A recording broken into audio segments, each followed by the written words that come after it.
وقال الذين أشركوا لو شاء الله ما عبدنا من دونه من شيء نحن ولا آباؤنا ولا حرمنا من دونه من شيء كذلك فعل الذين من قبلهم فهل على الرسل إلا البلاغ المبين ولقد بعثنا في كل أمة رسولا أن اعبدوا الله واجتنبوا الطاغوت فمنهم من هدى الله ومنهم من حقت عليه الضلالة فسيروا في الأرض فانظروا كيف كان عاقبة المكذبين إن تحرص على هداهم فإن الله لا يهدي من يضل وما لهم من ناصرين وأقسموا بالله جهد أيمانهم لا يبعث الله من يموت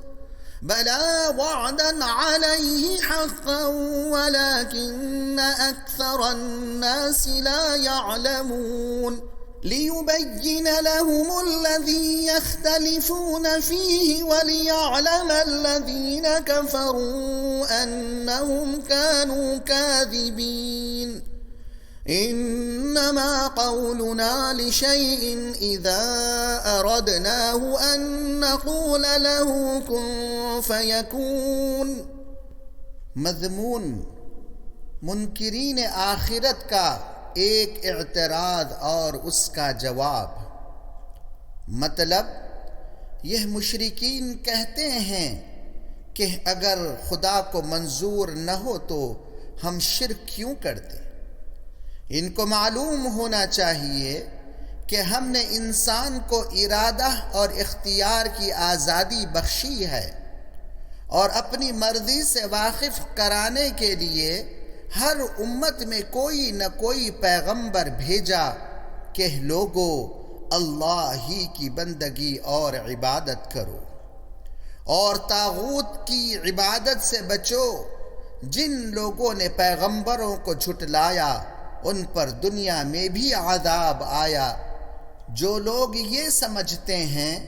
کہ دوبارہ پیدا کیا جانا محال ہے، اللہ کے لیے یہ کوئی مشکل نہیں ہے، وہ حکم دیتا ہے کہ ہو جا، بس ہو جاتا ہے۔ اس کے صرف ایک حکم سے دوسری دنیا بن جائے گی۔